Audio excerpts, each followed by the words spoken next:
As we all learned from Dungeons and Dragons, you never split the party. Only bad things happen. Or Scooby-Doo. Or Scooby-Doo, yes. Although that is when you Great find example. the bad guy.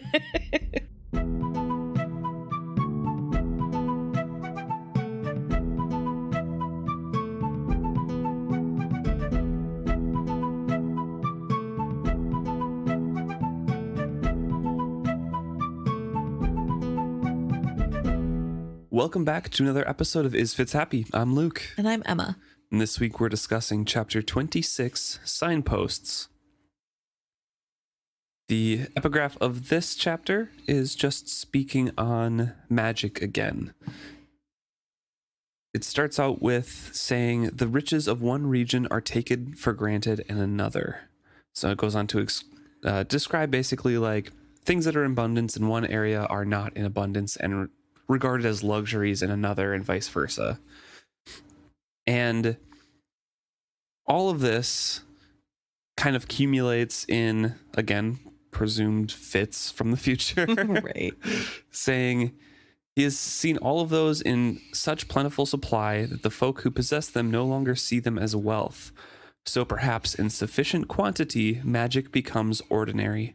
Instead of a thing of wonder and awe, it becomes the stuff of roadbeds and signposts, used with a prolificacy that astounds those who have it not. Which is kind of what we were talking about last episode in discussing why the road was made or anything like that. And I had said something along the lines of, this might have just been a commonplace road kind of thing. Right. Because it was so inundated with magic and skill in Kelsingra and the area around it. Obviously, there's also something a little bit special about it because it's the only road we see of its kind. Right. But in general, that's the hint that I'm kind of getting from the beginning of this chapter. Yeah. That maybe it just, magic was so abundant that it makes sense to use it for everything. And especially coming from somebody from the duchy's perspective, where magic is the secret, sacred thing that nobody gets to know about. And if it's outside of the Farseer's approved magic, it's looked down upon. So that's a very interesting takeaway and way to look at things in general. So we continue on with Fitz's and his companions trek along this road, the skill road, where he has been distracted and slipping in and out of these skill dreams while he's still awake and walking around, floating along this skill river that is just attached to the road here, and everyone else trying to snap him out of it consistently. And so they are concluding a day of walking along this road. They find a camp, set that up, and Kettricken is looking at the map, consulting it, and asks Fitz to help her out a little bit, or at least tells him what's going on with this. She says, by tomorrow, if the road keeps climbing and the slopes get steeper, you won't be able to keep pace with us. We'll be leaving the trees behind us by evening tomorrow. The country is going to be bare, steep, and rocky. We should take firewood with us now, as much as the Jepus can easily carry. We may have to slow our pace to allow you to match us.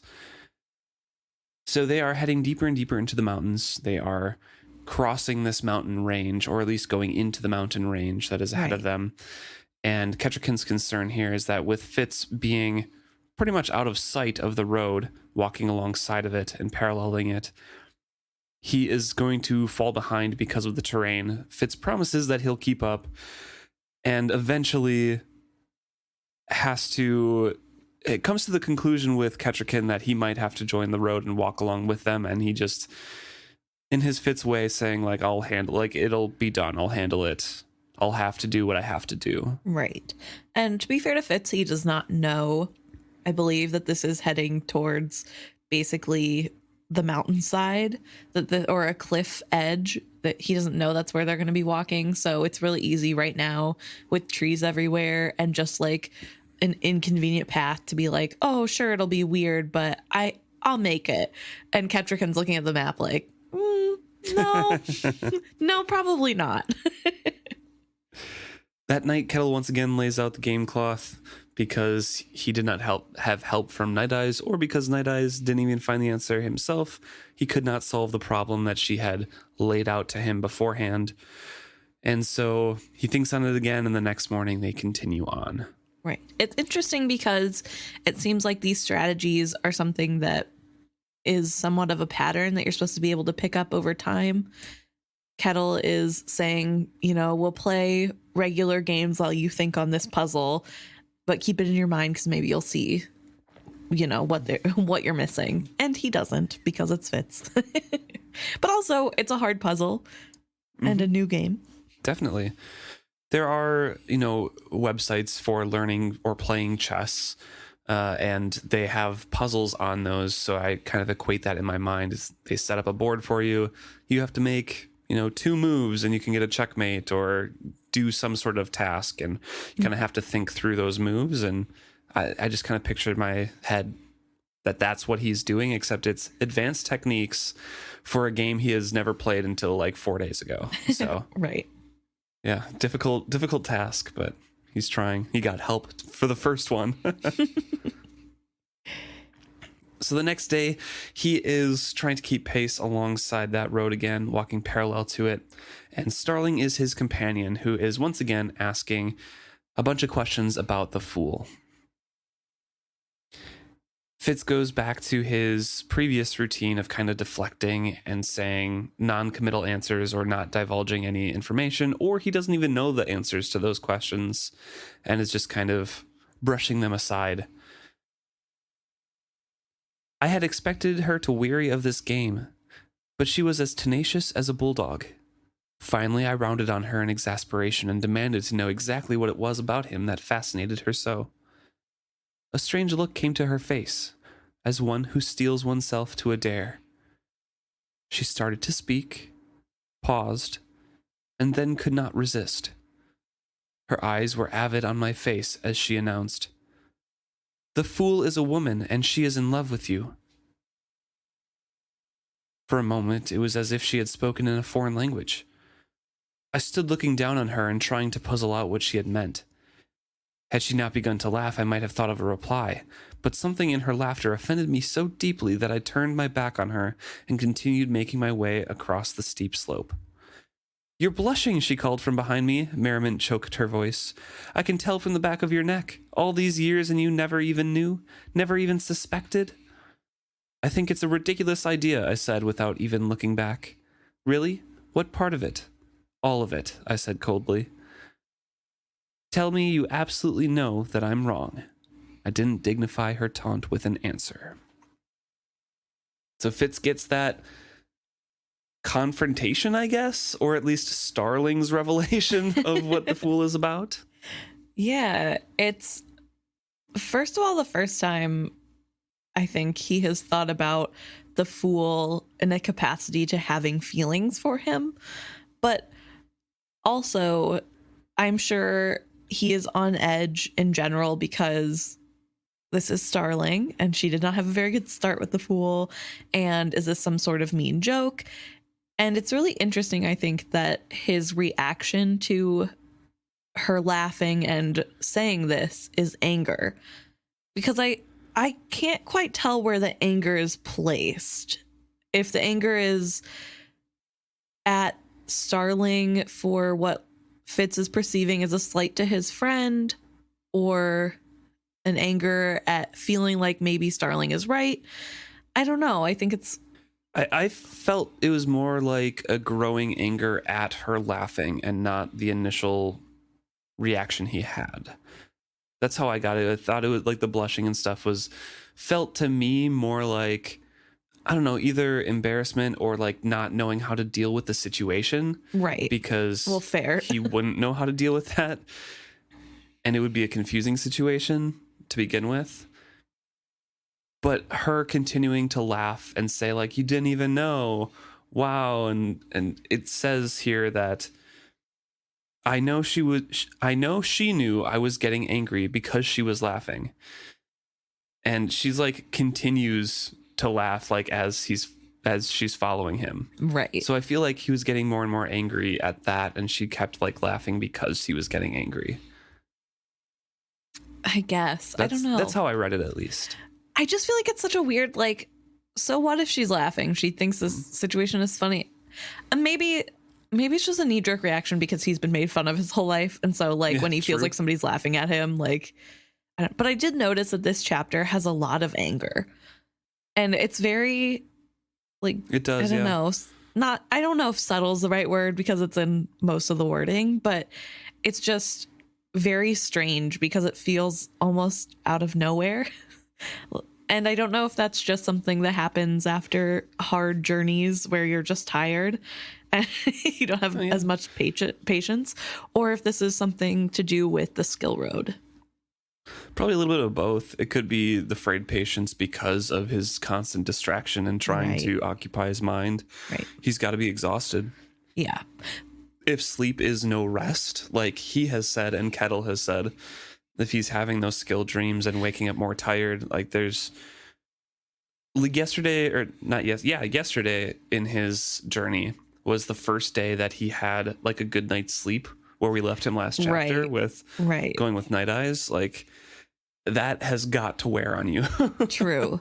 Yeah. And sleeping on the ground is not fun. So I am sure even if it's a good night's sleep on the ground, it's still a night's sleep on the ground. Trudging through the woods in the mountains in deep snow. In the cold. Ugh. But yeah, I don't know. I just found it very interesting that his knee jerk is going to anger. But I also am intrigued at the fact that Fitz, at least to us, the reader, does not ponder whether or not she's right at all. It's just, he like almost is refusing to think on it at all. He is just. I think he is. I think he's pushing it aside. He's just focusing on how mad he is that Starling is laughing. There is no more comment on, I wonder if maybe he is a girl, or that's ridiculous, he can't be a girl. There's neither. It's just, I can't believe Starling's laughing at me. So as he's trudging out, he stops because they come upon a almost sheer cliff where they cannot progress any longer or any further along that path. They decide that they have to return to the road, and they head directly towards that road, then struggling to scrabble up these steep and loose, pebbly sides of the mountain. It says several times the pebbles under his feet slip, and I'm like, ooh, don't love that. And he's on his all fours more than once. Ooh. Scary. Good hiking trail right there. But the thing is like, I'm just thinking about this, and they have like soft leather shoes on right now because they're wearing like the mountain shoes, which are basically just like, I assume there's more to it than just leather, but it's like a type of leather cloth that's on their feet, and like you would feel every single rock, and ooh, that wouldn't even be very. Oh no, it just got worse in my mind thinking about the shoes. They have tougher feet than we do. Fitz has been walking forever. That's fair. Like half a year. That's fair, but still, they don't have, modern day mountain hiking shoes. Right, not like mountain make. So they're almost there. There's one last little hill to get over. The fool asks if they need any help, and Fitz declines, saying, no, we'll make it. And then he stops because he can suddenly feel the road above him. It had a current like a river, and as the current of a river stirs the air to wind over it, so did the road. It was a wind not of winter cold, but of lives, both distant and near. The fool's strange essence floated on it, and Kettle's close-mouthed fear, and Kettricken's sad determination. They were as separate and recognizable as the bouquets of different wines. FitzChivalry, Starling emphasized my name by hitting me between the shoulder blades. What? I asked her absently. Keep moving. I can't cling here much longer. My calves are cramping. Oh. So obviously he paused like in the middle of climbing and just was getting lost again. Starling jostles him out of that reverie, and they move on and get to the road. And He says, "Then I stepped down onto the smooth surface of the road, slipping into its pull like a child slipping into a river." Which I felt was a very apt description because it is a child, Fitz, slipping into the skill river because he is not trained. Right. And it's really interesting that, first of all, he wasn't even to the road and it was affecting him that strongly. And now we're back on the road and it's right back at it again. And I don't know if that's because this section of the road, I don't know how to say, it's like more strongly embedded with magic, or if it's just because we know what to look for this time, so it's easier to pick up on what's happening. It's not like I feel foggy. It's like this is definitely skill and I'm looking for skill. I think it's a little bit of that because he knows what he's looking for. Kettle described it a little bit more. Right. And he has some thoughts about it. But I also think, and as this progresses, he gets worse and worse in the skill about it. I think it's because they are approaching the pillar. Oh. The skill pillar. Interesting. And getting closer and closer to, where silver wells are, at least, in Kelsingra. Things like that. Is just drawing closer to a heavier concentration of that skill. Huh. And specifically that the skill pillar and the material that's made out of really messes him up. Also in the future when like an inn is made out of that in the Tawny Man trilogy. He has to like flop himself out a window before he gets lost in it. And that's way shorter of a time than walking along the road. Right. So I feel like that in particular, those stones that are imbued with the skill are worse for him somehow. I don't know. I was thinking too, maybe that I don't know how these skill roads are made, obviously, but I was wondering if maybe it takes like more magic or skill to create in this area because they're like on the side of a cliff. Fitz describes it as nowhere any sane builder would build a road. And that makes me wonder if, more skill is needed to keep it from falling or, make it safe. Yeah. And so maybe then it's stronger in that area because it has to work harder to be a road. Whereas on the ground, it just has to make sure roots don't grow on it. That could be true. That could definitely be true because there's more things like not living, like rocks that could fall on it, things like that.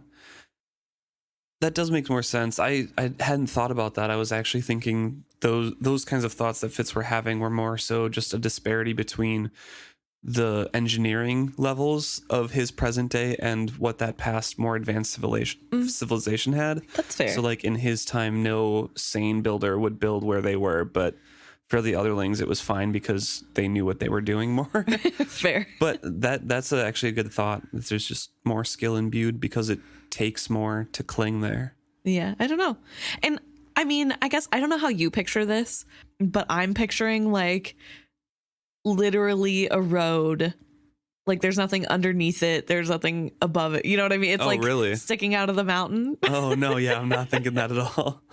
Not like they had like carved a path through or whatever. I'm thinking 100% carved a path. Yeah, no, I'm like thinking this is just like sticking out of the mountain. Obviously, that's probably not what is going on. But I don't know. Could be.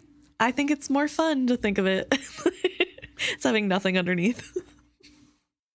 Then we get into a discussion about the wit and what he's feeling besides just the skill. And it is an anxiety-inducing realization that he has. Because Night Eyes is very concerned for him. He's like telling Fitz to stay with him. I felt him groping for a firmer grip on our bond. That I could not help him alarmed me. Fitz thinks to ask him a question of why he's on the road.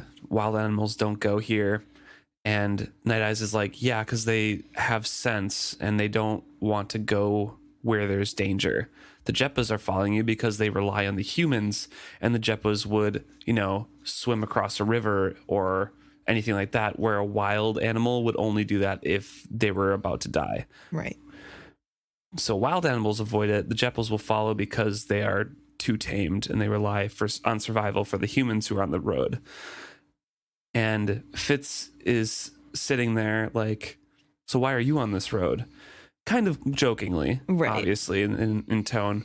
But Night Eyes takes that very seriously and says, do not question friendship, which I thought was a very, very short but touching sentiment from him. Right. Just another reminder that he is there for Fitz. Mm-hmm. Like this whole trip, he is there for Fitz. He doesn't care about Verity or well, going to save him. He's just like, it's important to Fitz, so I'll go and help.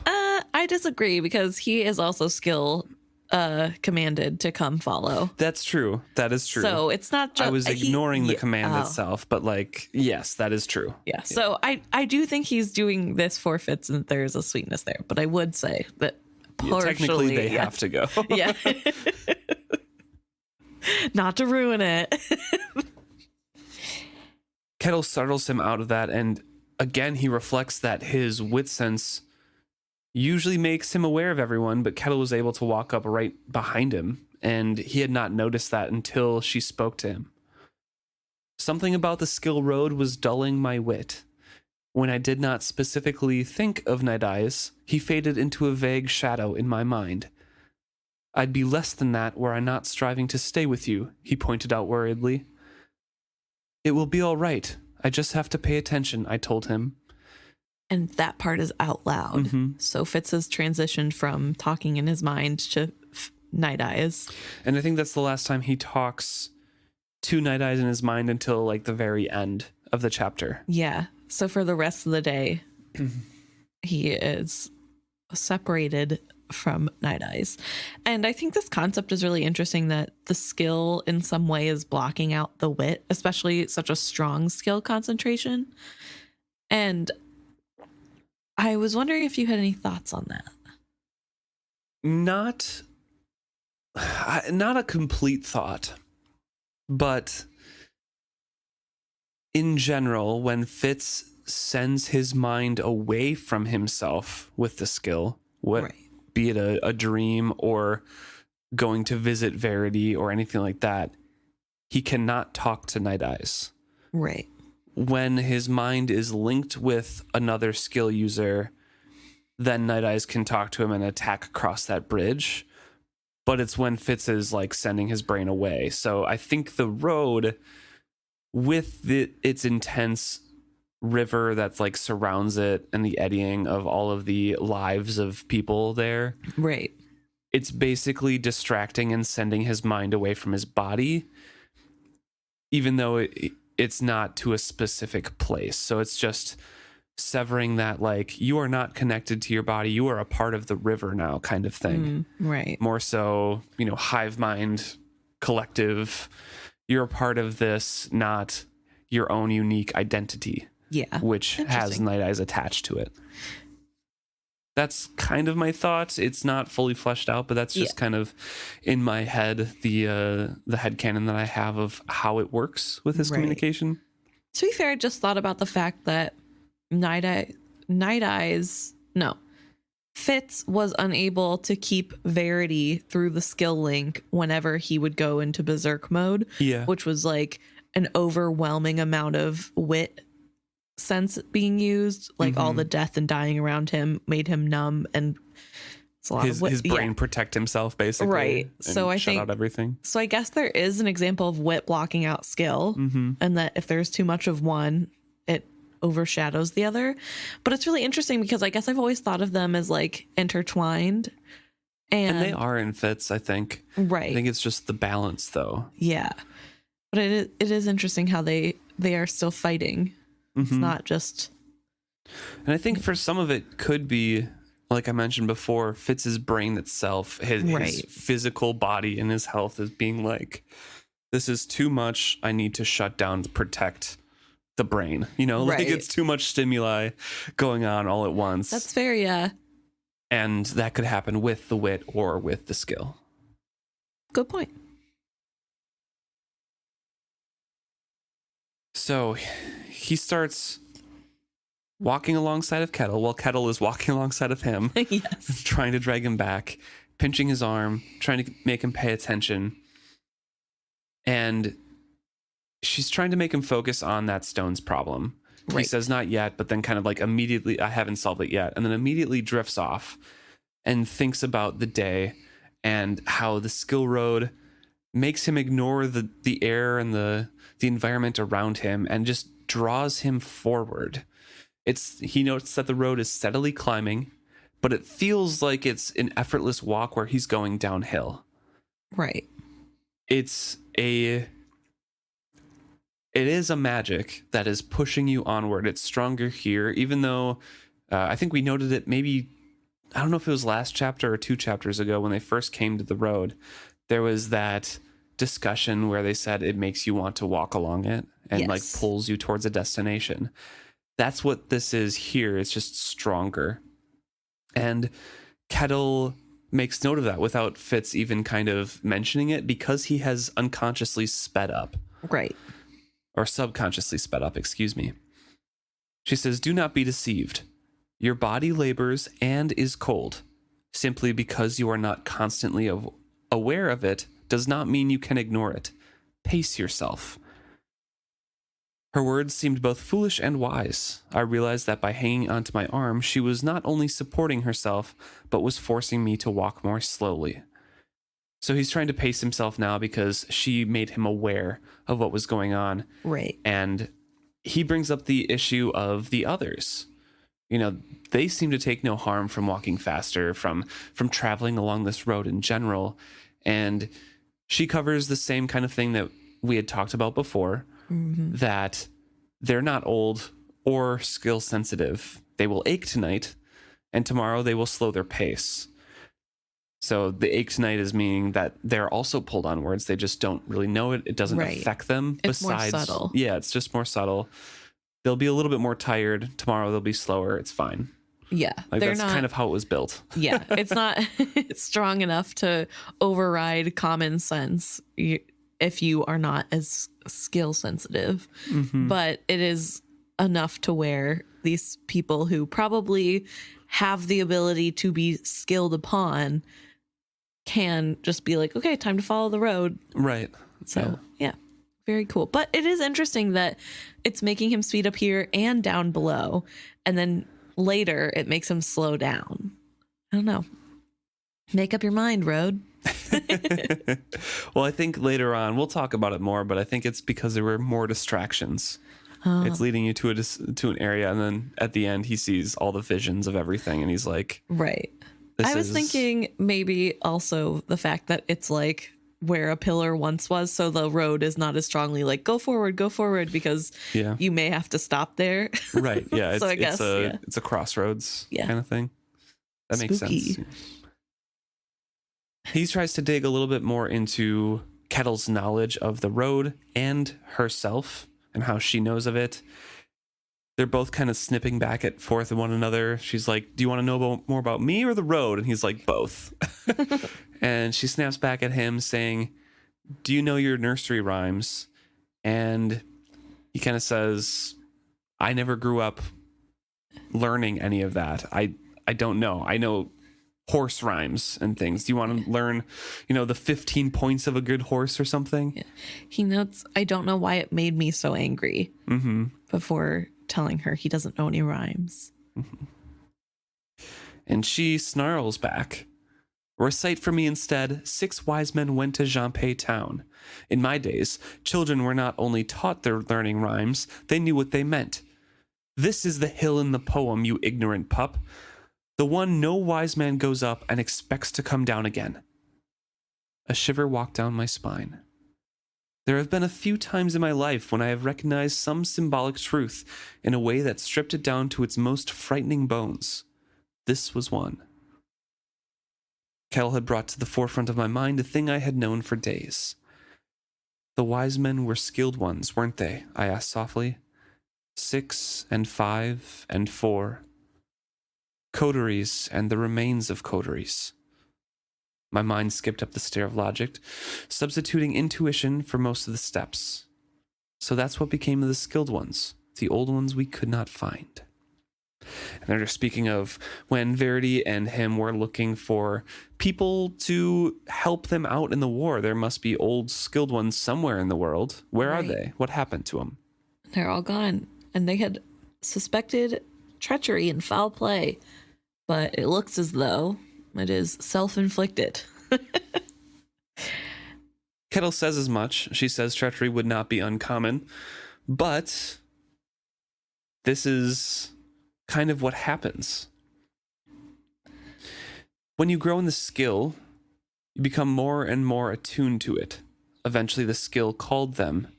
If one were strong enough in the skill, one could survive the trip up this road.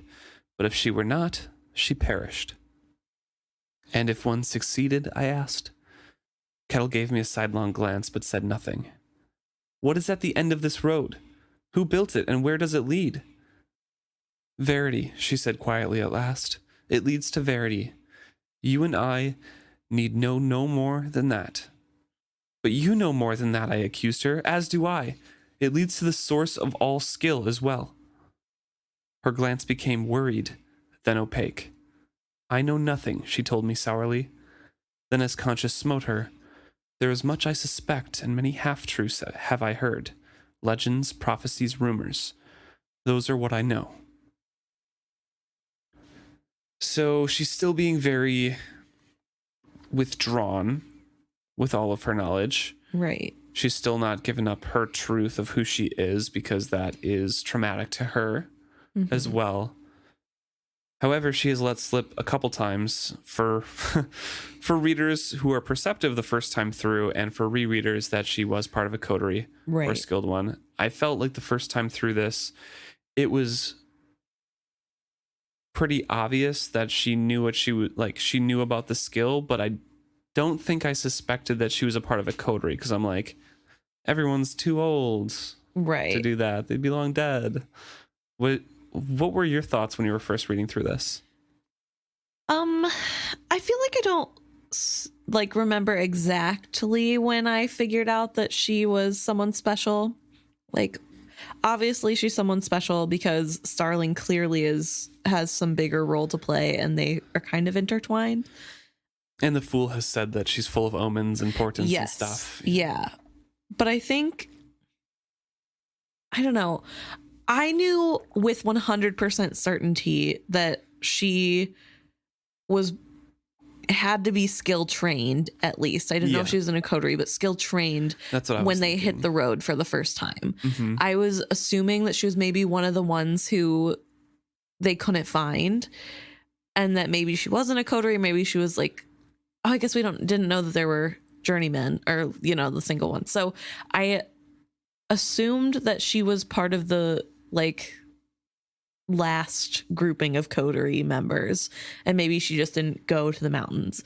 But I mean, when she talks about the poem, the six wise men, yes, I was like, okay, so clearly this has something to do with maybe she's a wise man that didn't go. She's like one of the two that whatever, I don't know.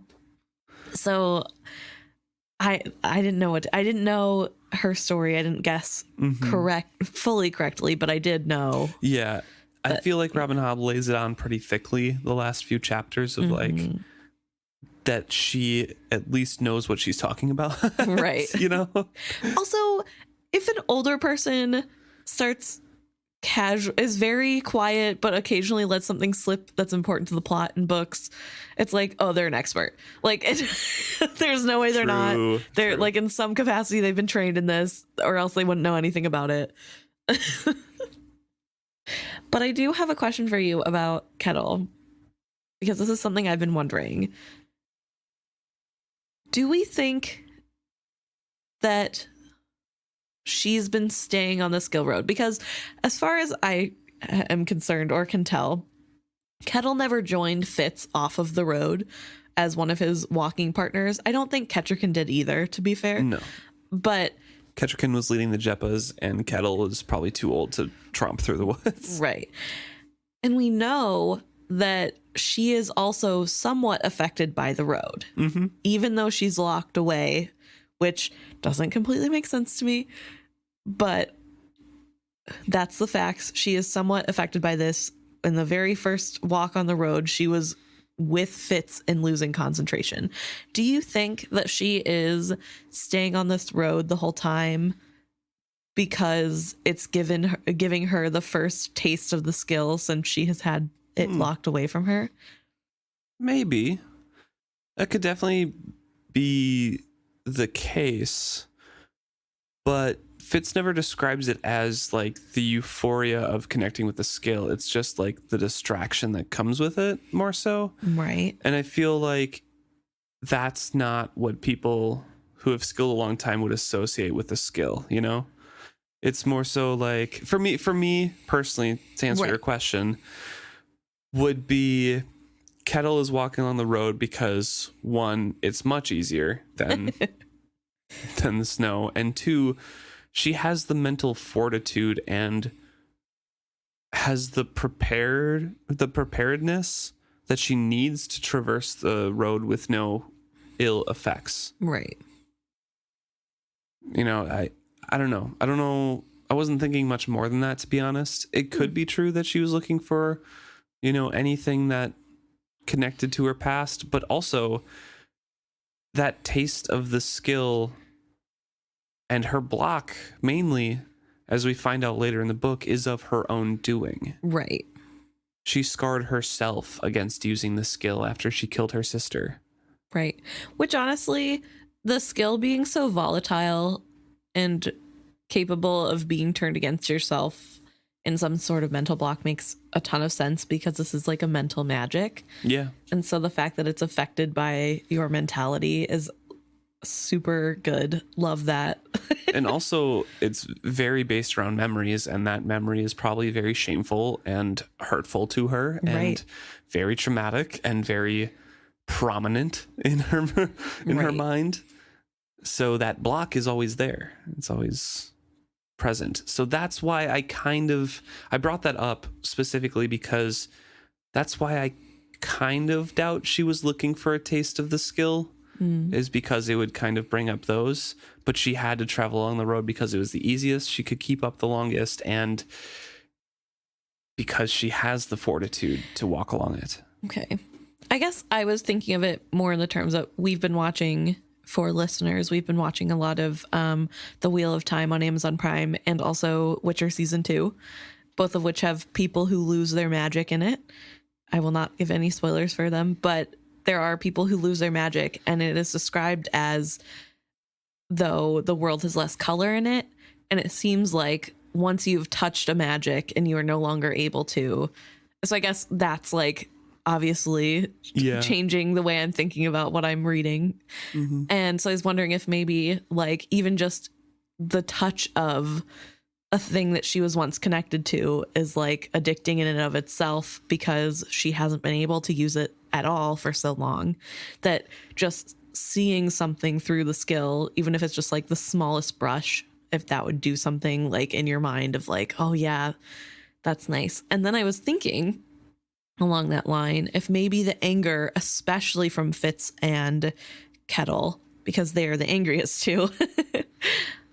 That's always Kettle, though. True. But I'm wondering if maybe it is something like a withdrawal where they're not getting the good effect, but they are constantly, I don't know, high.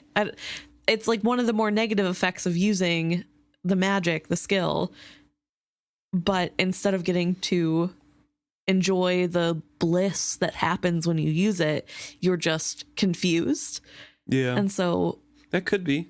So I was wondering if this is like either like withdrawal or like frustration of not getting that release of like, where is it? I'm doing this. Why don't I feel? Yeah, it's an interesting thought for sure. I don't know. It's just some thoughts I had while reading. But I also want to point out, she says in here, after Fitz mentions, we both know what's at the end of this is the source of all magic. He's talking about the skill river, obviously, but right. Hobb says that Kettle's glance became worried and then opaque. So she's very worried for Fitz there, and then like covers it up. And I feel like, especially with her outburst near the end, or like I guess the a few pages before the end of this chapter, right, she is becoming increasingly worried and scared that Fitz is just a baby. Yeah. He does not have the strength. He does not have the training in either capacity, the strength or the training to traverse this. And with her belief in the White Prophet and that he is the catalyst, she's like, we're doomed. Yeah. Like my dream is not going to come true. Time won't erase itself. I won't be able to, fix my mistakes of the past kind of thing. So I feel like she's becoming glancing over and being like, oh my God, this is what we have. I was thinking it was more worried because he seems too excited about that, and that's super dangerous. I mean, I guess it's kind of one and the same, but yeah, I think that's definitely part of it as well. Like the more immediate and not world proportion Right. worry, but the more immediate, like he is definitely going to go for that at some point or try to find something. That's going to be a problem in the future.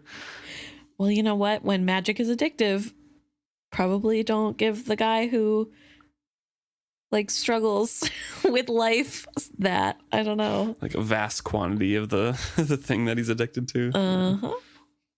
So as they finish up this conversation, Fitz asks, how do you know these things? And Kettle says, because I am fated to do so, even as you are. And I find this very interesting because Kettle is very closed off, but we get a little insight that she feels as though it is her fate to follow Fitz to the end. Do you have any thoughts on why? I feel like she is very wrapped up in the White Prophet religion, and she must have, and very well versed on a lot of the prophecies, and I feel like she must have interpreted them herself or gotten interpretations where she's like, that's me. This is the part that I play. Yeah, I was going to say it's a little pretentious. Yes, but she is a very arrogant woman. True. And to be fair, without her, I don't know that Verity would have finished the dragon, even if Fitz had helped. Yeah. So she's not wrong. But it is really interesting to hear her say, like, this is my fate. This is what I am meant to do. And maybe she knows it's a sacrificial thing she can do for her country after the pain that she wrought with the group that she was in to originally help home and country. True. I don't know. I just thought that was a very interesting line from her. So they move on from that conversation because she clammed up about any other skill talk. Right. And instead moved on to more board game things. Made Fitz try to focus on games, gave him game states, and he would have to visualize and tell the plays that he would make. And they continued on trying to distract him. Fitz says, while I could keep the game puzzle in front of me, it did not stop the gallery of voices whispering in the back of my mind. So all the while, once in a while, he forgets about the skill river and that road being there and distracting him, but it's never fully gone out of his mind. Right. It always comes back in some way. And so the road is going up and up on this mountain. It's getting dark. Night Eyes races ahead, comes back and it's not far, basically. And they're getting close to this. There's a clearing up ahead. Which Fitz tells Kettle. Yeah, so we were wrong. I took a pause there because earlier we said this is the last time. Well, it doesn't say that he says anything back to Night Eyes. It says Night Eyes tells them that there is a camp up ahead, but it doesn't say that he replies to him. Okay, yeah. And it is the end of the day, so even I was conflating with the issue because he can't hear Night Eyes at all after in like 5 minutes, But to be fair, potentially Night Eyes doesn't say anything at all. It's just he knows, or he doesn't hear Night Eyes. He just knows that. Well, he says in the description he came trotting back to report that they had come to a resting place. So I kind of assumed there was some passage of information. Yeah. So misspoke earlier, I guess. That was the last time before he fully gets snapped out of it that he talks back to Night Eyes that we know of. Right. But within the span, like I said, of 5 to 10 minutes, he gets extremely distracted. I mean, it could be an hour, I guess. Right. We don't know the full passage of time because it's another of Hobb's quirks to Never not tell you. us. But Fitz is saying like, "Hey, we should hurry on. Come on, Kettle, let's go." And she's like, "Hurry! I've been waiting for you all day," kind of thing. You're slowing me down. Yeah. So obviously he has initially was getting pulled forward, but he has been slowing down as time has gone on, probably being more distracted. And he can, even though he says like we should hurry to camp, he continuously slows down more and more. He keeps pausing. He knows Kettle keeps pulling on his arm, telling him to come along.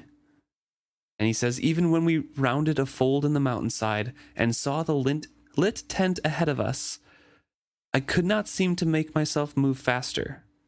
As if in a fever dream, my eyes brought the tent closer to me and then set it afar. I plodded on. Multitudes whispered around me. The night dimmed my eyes. I had to squint to see in the cold wind. A crowd streamed past us on the road, laden donkeys, laughing girls carrying baskets of bright yarn. I turned to watch a bell merchant pass us. He carried a rack high on his shoulder, and dozens of brass bells of every shape and tone jingled and rang as he walked along. I tugged at Kettle's arm to bid her turn and see it, but she only seized my hand in a grip of iron and hurried me on. A boy strode past us, going down to the village with a basket full of bright mountain flowers. Their fragrance was intoxicating. I pulled free of Kettle's grip. I hurried after him to buy a few for Molly to scent her candles. "Help me," Kettle called.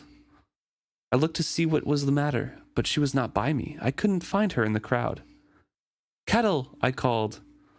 I glanced back, but then realized I was losing the flower monger. "Wait," I called after him. "He's getting away," she cried, and there was fear and desperation in her voice. Night Eyes suddenly hit me from behind, his front paws striking my shoulders. And Night Eyes rescues Fitz. He pins him down, grabs his arm, pulls him away from the edge of a cliff that he was looking over. That Fitz does not register. Even after looking down the side of the cliff, he tells Night Eyes to let go of him, calls him an idiot, and tries to get out of his grasp. And Night Eyes has to physically pull him away. And yeah, even then he is that too jolt confused. of the jolt of realization makes the images and the noises and the senses go away of all of those visions. Right. And he is looking over the edge of this abyss, but he is still out of it. Yeah, like you said, like he recognizes it's a cliff, but he's like not that worried about it. He wasn't worried that he was going to go charging off the edge. Yeah. It's just, this is where I am. Let me up. Yeah, it's like he can't register that the reason he was pinned down is because he was walking off. It's very interesting. And this is the heaviest effect the skill has had on him so far. Yes. And I think you're right that obviously maybe there is something to my theory where there's more magic here because they had to make a path more strongly. But I also think you're right that the pillar itself must have some bigger effect. I mean, it is, if I'm going by typical fantasy rules, it has to have more magic in it than just the road. Right. Because it has a quote unquote spell kind of imbued into all of its different runes. Right. Yeah, it's definitely a scary time. And interesting because Fitz loses sense of reality. He can't even see Kettle. And it's unclear if that's because the ghost people are in front or in between them. That's what's implied. I feel like he sees Kettle and then pulls out of her grasp, runs into the crowd of the visions that he sees, turns around when he hears her, because she's probably only, 20, 30 feet away or something. Right. And it's only the crowd of people and the merchants and things that are walking past because they're blocking a small old woman from his view. But I guess what I'm trying to say is I'm wondering if this is a difference between like he's mentally in a completely different, like he doesn't see the tent, he doesn't see anything, not because things are blocking it, but because they don't exist in this timeline. Not timeline, but in this memory that he is stuck in, that he is seeing everything as the memory. And because Kettle isn't there in this time when the memory was made, he can't see her. Yeah, maybe. Or, you know, or maybe it's just the ghost people blocked her, and he's like, oh, well, I gotta get the flower, sorry. I kind of imagine it more like how I imagine Kelsingra, I guess, which is these images are overlaid on top of the ruins. They are... the ruins are there, and if you look hard enough, you can see past them. If you know what it's like an illusion. You can see, like, you know, pitted walls and stuff. But if you're just looking around, you see it's a beautiful mural.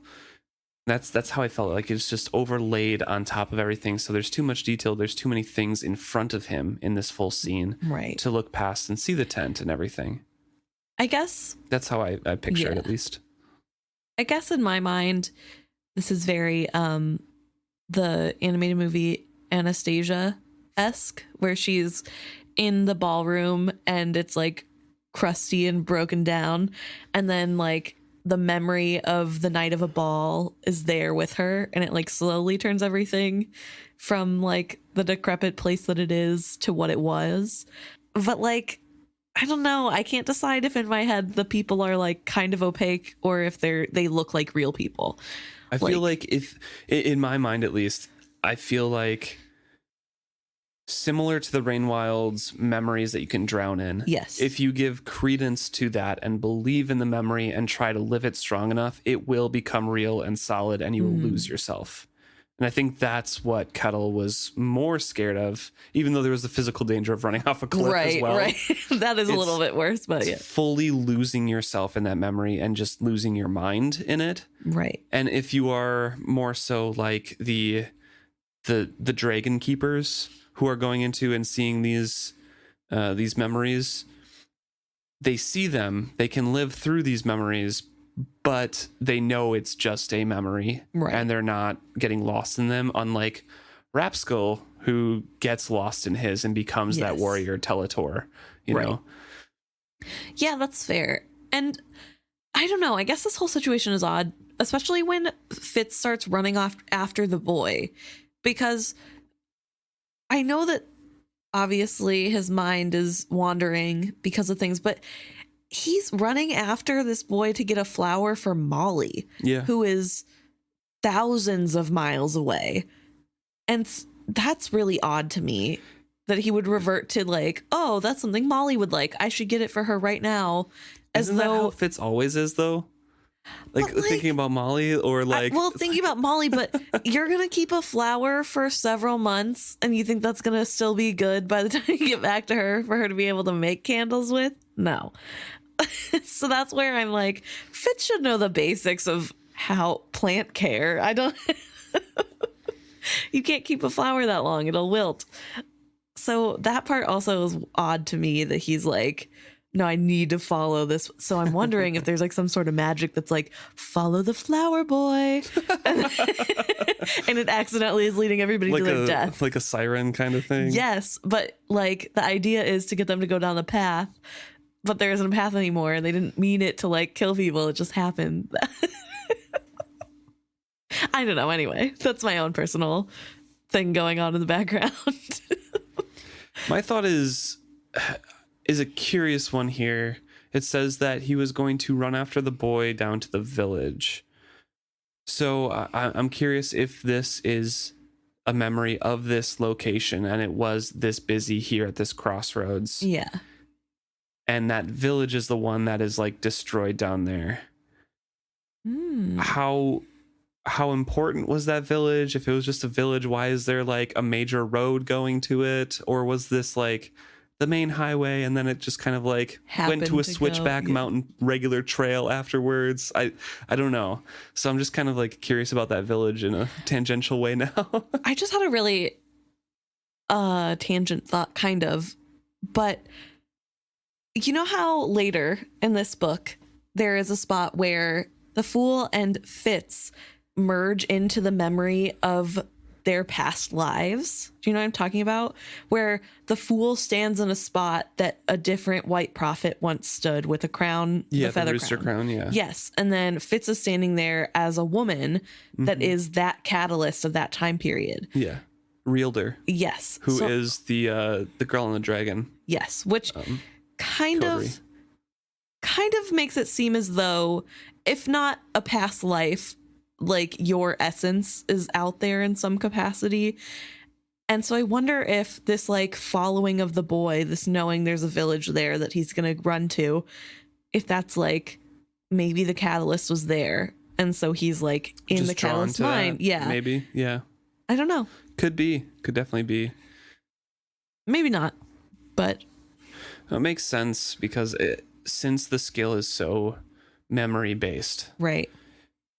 Having a white prophet and a catalyst as a repeated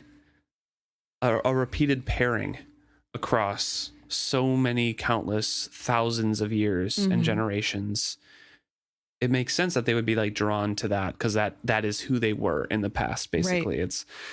I feel like it's the same kind of thing as a lot of reincarnation myths or Wheel of Time, as you were talking about beforehand, just getting spun out by the wheel again. The same kind of souls intertwining. So it's an interesting thought because it is a little out of place to just immediately throw some things aside, but I kind of just put it to he has been muddled and confused for 2 weeks traveling along this road, and he finally like really fell into the visions here, and he's just sold going on wild. It. Yeah. So interesting. I don't know. But the Fool and Kettricken race over to him. Starling rushes over and says, good wolf, and hugs Night Eyes. And Night Eyes is panting, obviously enjoying her embrace. So I thought that was interesting. I had to reread it a couple times to make sure it was actually Starling giving Night Eyes the hug. But also, Night Eyes is described very dog-like here, which he is a canine, but I don't think we normally get the dog-like qualities of Night Eyes described to us. Besides, like, his head lolls to a side. Like, I don't think you say that about humans. But, I mean, I don't know. He feels very dog here, which I think is purposeful because he is not a character. He is a dog in this scene. Yes, because, it's just... Yeah, there's no communication. Yeah. So he sits panting there, and Fitz asks Night Eyes out loud, "What is the matter with you?" He looked at me, but did not reply. My first reaction was a stupid one. I lifted my hands to my ears, but that had never been how I had heard Night Eyes. He whined as I did so, and I heard that clearly. It was just a dog's whine. "Night Eyes," I cried. He reared up to stand on his hind legs, his front paws on my chest. He was so big, he could almost look at me in my eye. I caught an echo of his worry and desperation, but no more than that. I quested out toward him with my wit sense. I could not find him. I could not sense any of them. It was as if they had all been forged. I looked around at their frightened faces and realized that they were talking, no, almost shouting something about the edge of the road and the black column and what was the matter, what was the matter. For the first time, it struck me how ungainly speech was. And he kind of goes into a description. I don't want to read the full rant here. Right. But it becomes apparent in this section here how out of the loop he is with being human. Right. Out of the loop he is with being a social being with other humans. He cannot, he's contemplating and so lost in like, all of these words, we just put meaning on them. They're just unintelligible sounds strung together. What do these 5 words mean strung together? It's just first part of a sentence, but I thought on that for 10 minutes as she was walking away. Like, he's not gathering any of the information or retaining anything that they're trying to say to him. Right. And it is interesting to think of the skill communication that happens as something that happens in a higher plane, a higher sense of self needed to do this because there is no verbal communication, which leads me to believe that something with the speaking through the skill is similar to wit in that it's not necessarily words. Sometimes it's like more of feeling, which we know is true, I guess, but it's just very evident here how different that is. And I think it's interesting that with Fitz thinking over words and all the different meanings, this whole rant starts with them each saying Fitz and him like skill reading the thought that they have behind that word, and how each of them is seeing a different version of him, and he can see the version of him that they want when they are saying that name, which was the coolest thing I thought about this whole rant at the very beginning, where he is like literally seeing what their minds are thinking when they say that word. And that is yeah, I think I would also be like, oh my God, the possibilities. I just, as someone who likes words in general anyway, I would be over here like, oh, look at these possibly have like the connotations behind this. I definitely get this. Is their purple the same purple I'm seeing or thinking of? This is a conversation Luke and I have all the time. Yes. Always brought on by me. I don't think we all see the colors the same. But anyway, I just thought that was a really cool thing that I really liked about this passage, this delving into what are words really, but we are getting a look at how the skill works, and that it is more imagery than words. Yeah. Like, I think, which is different than what I had originally thought of the skill as. Yeah, the original description of Galen trying to rifle through Fitz's thoughts was like basically like a very large stack of papers, and you could get to the top ones and like throw those aside, and you have to dig to the bottom to find what the secrets are. So it's kind of layers of images, and like, oh, this one, no, throw that memory aside. This one, images and feelings and thoughts, and it's a brain. True. The Fool pulls him into the tent, kind of sits him down with a hot mug of tea. Night Eyes lays down beside him, and they just kind of baby him for a bit because they don't know really what's going on. They are trying to just keep him here. There. Yes, exactly. It also says that Night Eyes puts his head on his lap and looks at Fitz, so he scratches Night Eyes' ears, thinking maybe that's what he wants, but being a little afraid that he has to guess. Yeah, it was terrible not to know. He says he wasn't much use to anybody. He kept trying to do chores, but people would take stuff out of his hands. Several times he was pinched or poked and bid wake up by Kettle. One time I became so fascinated by the motion of her mouth as she scolded me that I didn't realize when she was walking away from me. I don't remember what I was doing when the back of my neck was seized in her claw-like grip. She dragged my head forward and kept her hold while she tapped each stone in turn on a game cloth. She put a black stone in my hand. For a time I just stared at the markers. Then suddenly I felt a shift in perception. There was no space between me and the game. For a time, I tried my pebble in various positions. I finally found the perfect move, and when I set my stone in place, it was as if my ears had suddenly cleared or like blinking sleep from my eyes. I lifted my eyes to consider those around me. Sorry, I muttered inadequately. Sorry. Better now? She asked me softly. She spoke as if I were a toddler. I'm more myself now, I told her. I looked up at her, suddenly desperate. What happened to me? The skill, she said simply. You just aren't strong enough in it.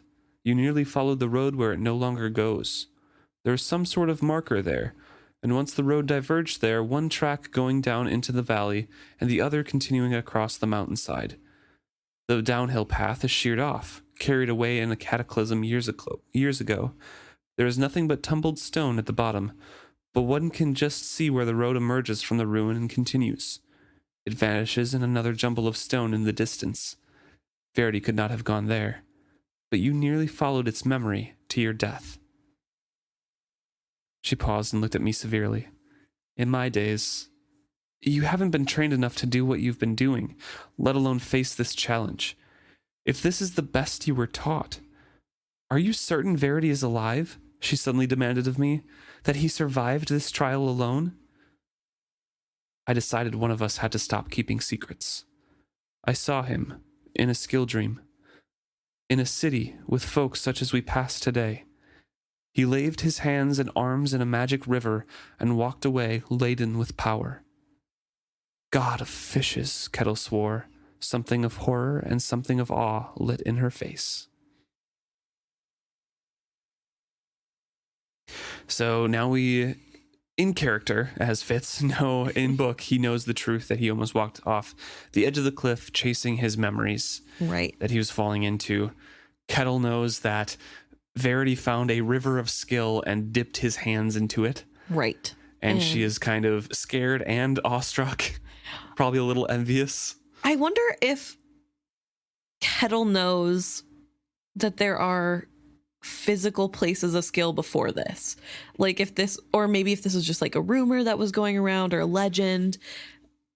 That I feel like she spoke a half-truth when she said there was legends, rumors, and myths and folk tales about what was at the end of this road. Right. But it was something that her and her coterie had always discussed and they were going to do. Right. So obviously there was a lot more knowledge then, 200 years ago, we'll say. We'll say maybe she was 50 when she split up or whatever. So I feel like 200 years is a lot of time to lose that knowledge, but if you're shutting down skilled users for 150 of that 200 years, you're going to lose a lot of knowledge. True. Yeah, that's fair. And I mean, Solicity knew, presumably, everything that Kettle knows. She just didn't have time to teach that to the future king. And maybe Shrewd knew. No, Shrewd couldn't have known. No, I don't think Shrewd would have known. His father is the one who started shutting down and keeping the skilled users secret and more exclusive. King Bounty, I think, is the one who kind of like, it's only the king's magic, only train the princes, and like the select few that are going to train the rest. I wonder if that's because somebody in the royal family tried to make a dragon and didn't succeed. Or like went crazy with it or something. And so they're like, we're going to crack down. Nobody gets this anymore. I don't know. I guess that wouldn't make sense to keep them having it. But I wonder if something bad happened and that's what made him decide to crack down. Maybe. Either way, they, at least Kettle knows a little bit more about the situation at hand. I think it's interesting that Kettle doesn't realize that Fitz never finished training. I didn't realize until this moment, I think, that Fitz has not told anybody that he, in this group at least, that he is not officially trained. Maybe Kettricken knows, but everybody else. Maybe the Fool. Probably the Fool, because the Fool was there during this time period, so he could probably guess he's smart enough. But like, also he was like the king's right hand man, so he also probably knows. Fitz kind of, vented to him a few times during that. True. So I think it's interesting that Kettle is like, from Kettle's point of view, in like, 200 years, this is where training has come to, what is happening, which, to be fair, would be a little bit worrying. Mm-hmm. But she probably wouldn't know that Verity had way more training, even though still in the scope of things. His wasn't complete, yeah. Yeah. But he's stronger in the skill. He is the strongest Farseer by far. Yes. That has ever been. Most likely. That we know of, yes. Yeah. That is recorded by Fitz. Yeah, so it's getting scary for her. Yeah, of like, what are we gonna come to? Is he even at the end of this road? Mm-hmm. And Fitz has to let him know that, yeah, here's some truths, because one of us has to tell the truth. Starling startles him because she speaks up and asks a question. There's basically says there were no people on the road today, because Fitz was describing the people that we passed, and he jumps because he can't sense her. He doesn't have the wit right now still, or at least it's dulled enough to still it in him. And Kettle responds, all those who have trodden on this road have left something of themselves upon it. Your senses are muffled to those ghosts, but Fitz walks here naked as a newborn child and as naive. Kettle leaned back suddenly against her bedroll, and all the lines in her face deepened. How can such a child be the catalyst? She asked of no one in particular. You don't know how to save yourself from yourself. How are you going to save the world? The fool leaned over from his bedroll suddenly to take my hand. Something like strength flowed into me with that reassuring touch. His tone was light, but his words sank into me. Competence was never guaranteed in the prophecies, only persistence.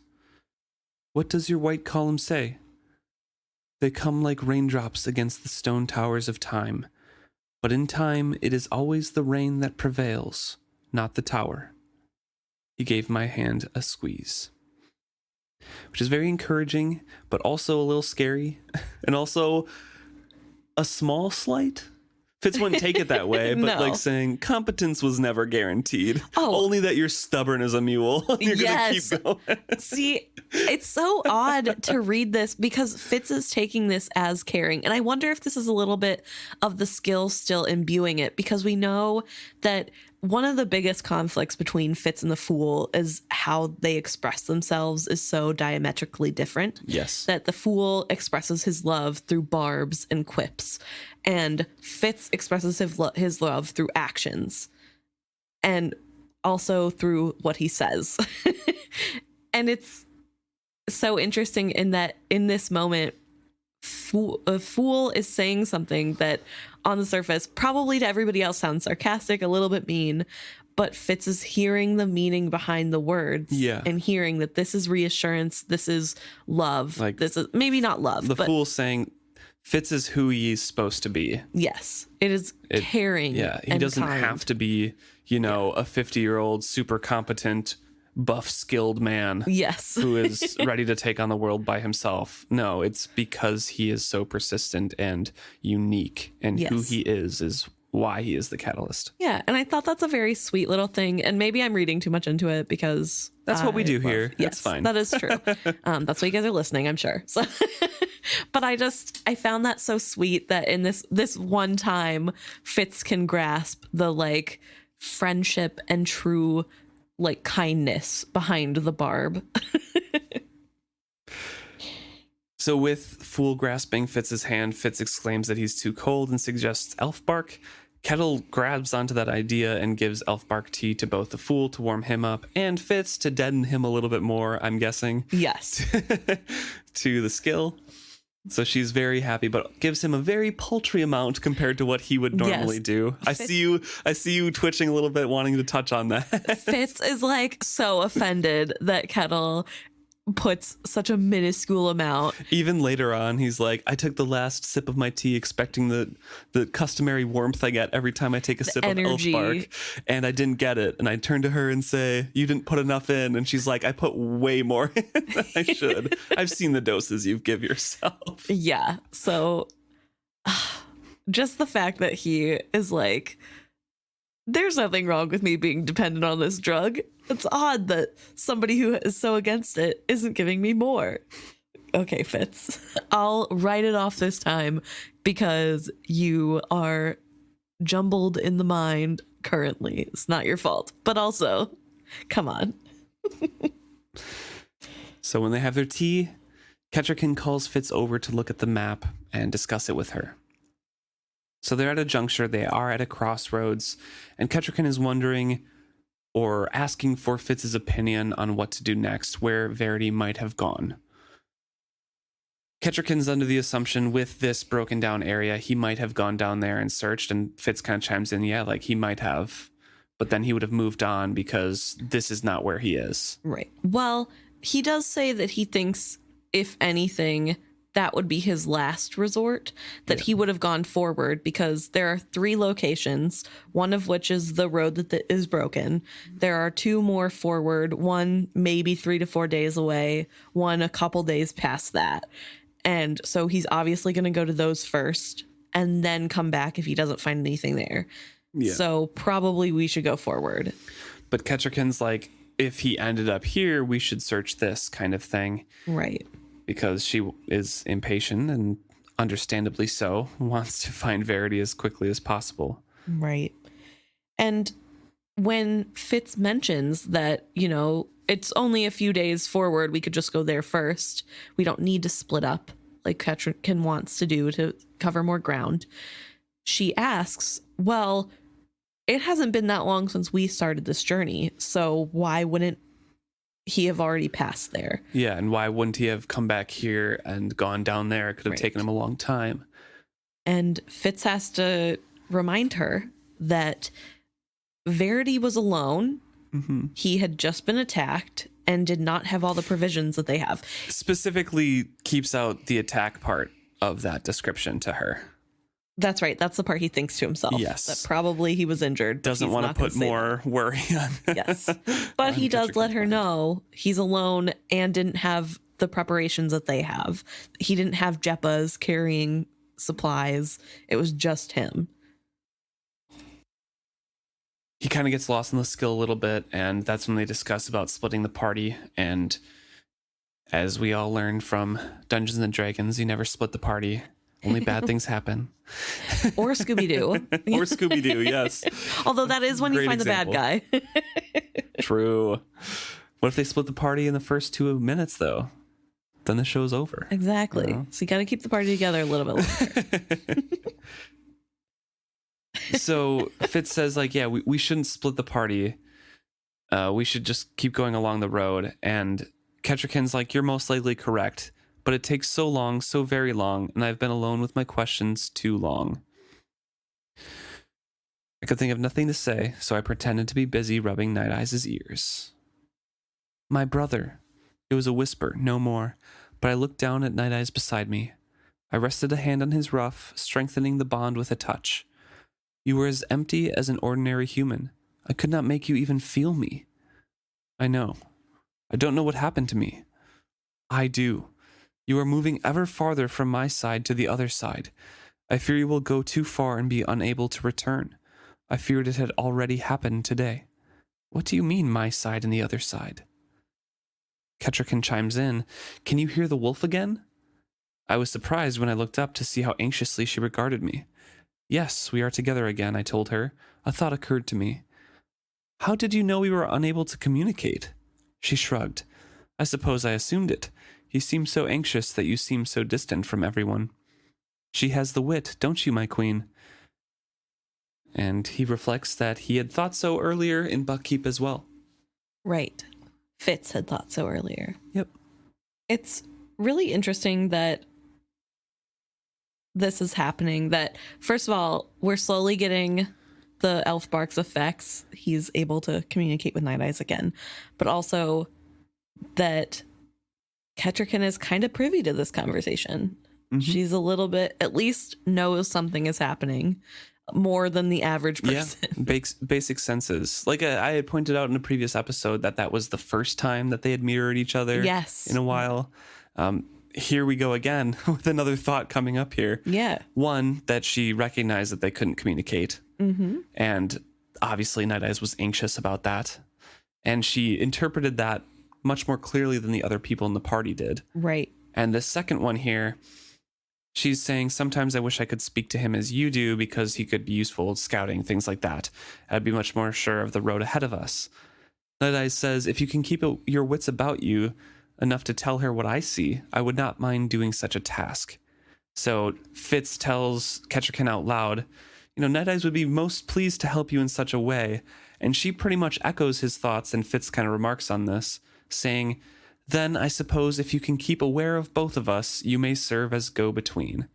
Her eerie echoing of the wolf's thoughts unsettled me, but I only nodded my assent. Yeah. It's a very similar thought.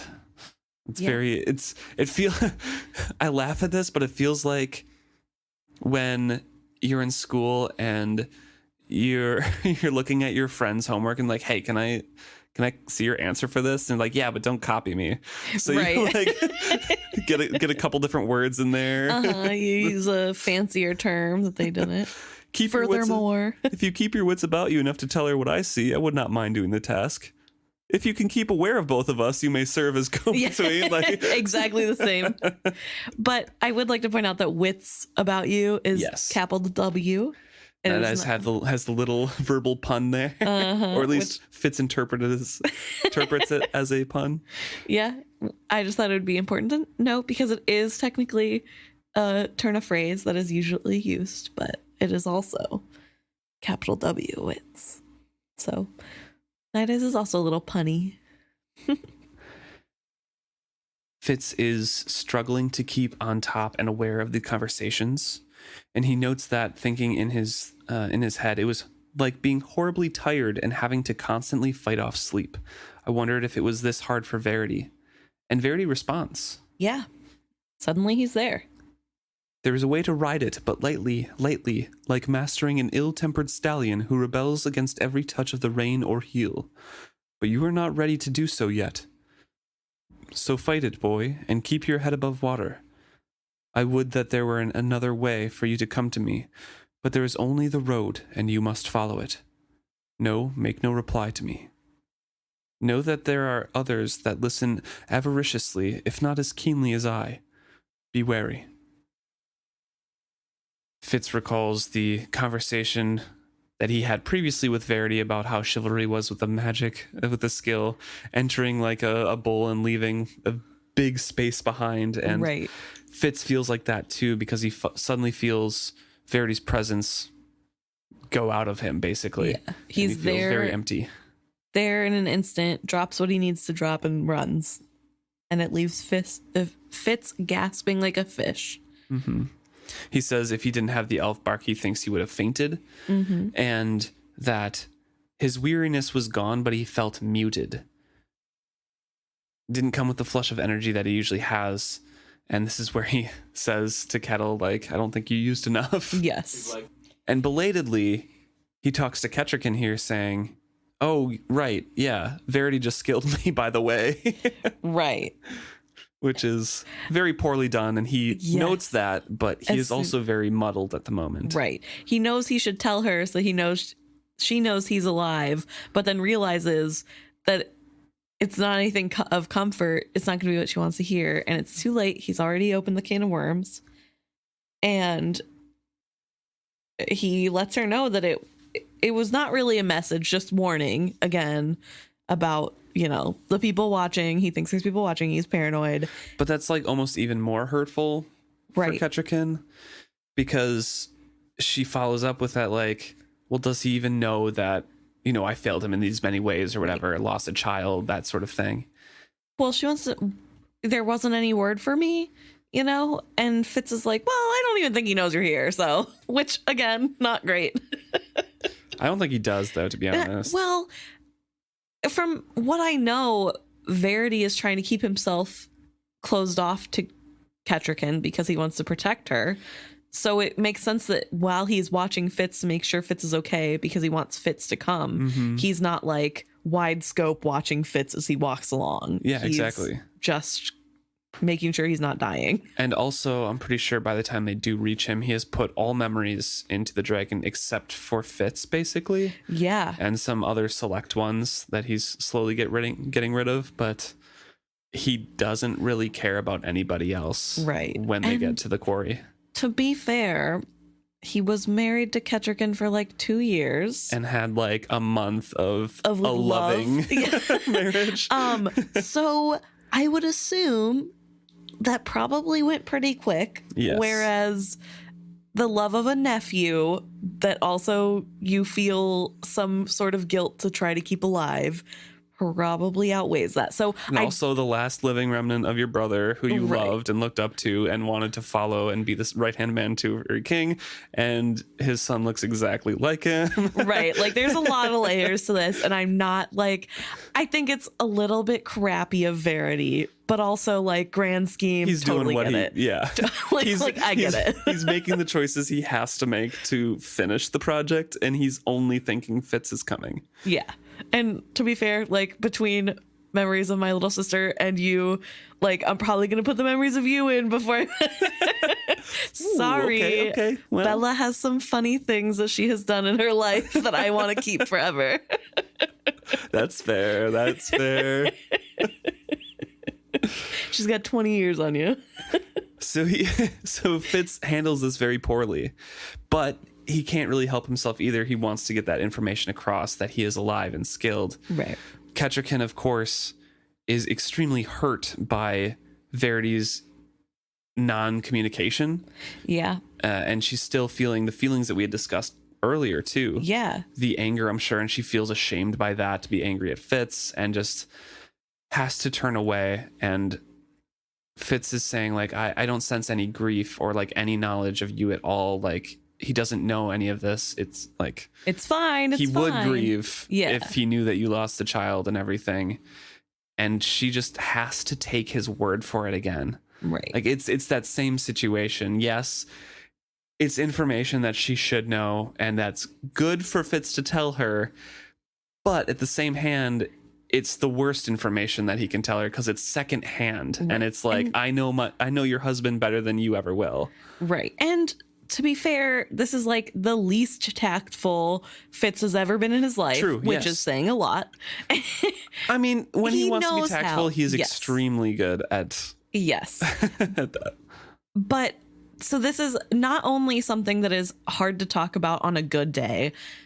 This is coming from somebody that you know and love as a friend that is doing something very frustrating and talking about a subject that's very touchy that you have not been able to vent about. Like, Right. yes, she talked to Fitz last chapter about some of the things that have been weighing her down, but Fitz kind of kept a wall up in some capacity, and I could see how that wouldn't be as therapeutic for Kettricken, where Right. she's, and obviously talking about it one time and like having a short little conversation about months long problems isn't going to make you like feel better right away. But, you know, there's this moment where of course she's going to be upset about my husband doesn't think about me at all. And, Right. oh, by the way, I still have to tell him this horrible news when we see him because apparently he doesn't know or care to ask. Like, Yep. I could have had a baby and he doesn't even care. Which also probably what she's thinking, because for all he knows, she did have a baby already and he hasn't even asked about it. And that would also be frustrating in like a dual way of like, why wouldn't he be concerned about the child? Also, though, then I would have to tell him there is no child. Right. Ugh. Bad. So she makes up some excuses to go outside. And after a little bit, Fitz follows her with a warning from Kettle saying, "Don't be too long." Right. She's standing at the edge of the cloven road, staring out over the blackness of cliff at her feet. She stood tall and stiff as a soldier, reporting to his sergeant, and made not a sound. I knew she was crying. There's a time for courtly manners, a time for formal protocol, and a time for humanity. I went to her, took her by the shoulders, and turned her to face me. She radiated misery, and the wolf beside me whined high. "Kettricken," I said simply, "he loves you. He will not blame you. He will grieve, yes, but what kind of man would not? As for Regal's deeds, they are Regal's deeds. Do not take the blame for those to yourself. You could not have stopped him." I set my arms about my queen and pulled her to me, pressing her face to my shoulder. I stroked her back, feeling the terrible tension there. "It's all right," I lied to her. "It's going to be all right. In time, you'll see. You'll be together again. You'll make another child. Both of you will sit in the great hall at Buckkeep and listen to the minstrels sing. There will be peace again somehow. You've never seen Buckkeep at peace. There will be time for Verity to hunt and fish, and you'll ride at his side. Verity will laugh and shout and roar through the halls like the north wind again. Cook used to chase him out of the kitchen for slicing the meat from the roast before it was cooked through. He would come home from the chase that hungry. He'd come right in, cut the leg off of a cooking fowl, that he would, and carry it about with him, telling stories in the guardroom, waving it about like a sword. I patted her back as if she were a child, and told her tales of the bluff, hardy man I remembered from my boyhood. She coughed once, as if starting to choke, but suddenly, instead, terrible sobs welled up from her. She cried and unabashedly as a child that has taken a bad fall and is hurt as well as frightened. I sensed these were tears that had long gone unshed, and I did not try to help her stop. Eventually, she wipes her face and eyes before she tries to speak and says, "I'm going to be all right," she said. To hear the strength of her belief in those words made my heart ache. It's hard just now, waiting to tell him all these terrible things, knowing how they will hurt him. They taught me so many things about being sacrificed, Fitz. From the beginning, I knew I might have terrible sorrows to bear. I am strong enough to bear these things. But no one warned me that I might come to love the man they'd choose for me. To bear my sorrow is one thing. To bring sorrow to him is another.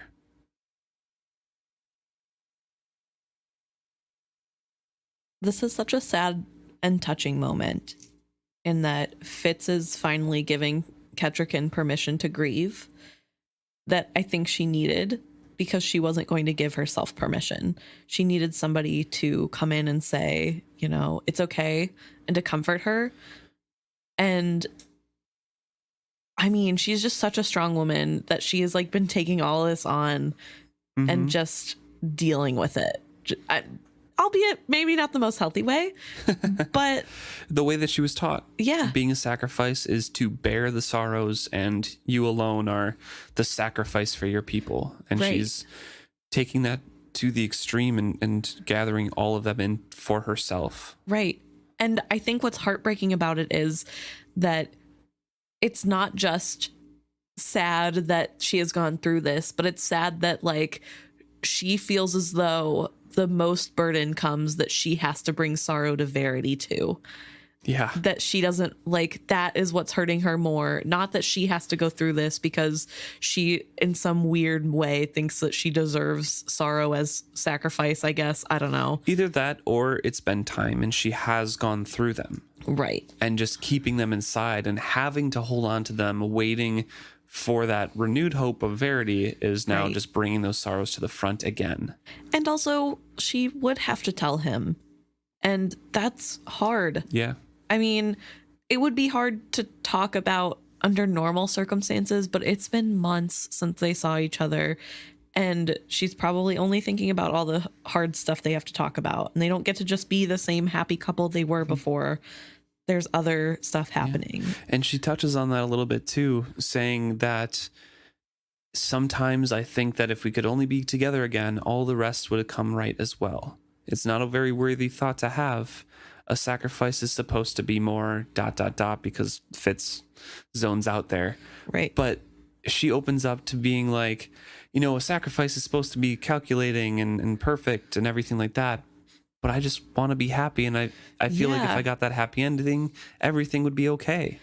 Oh, I want to hug her and pat her back. Yeah. Like, honey, it's okay. You don't have to be strong all the time. I do want to applaud Fitz here because we do bash him every time he doesn't do something with humanity.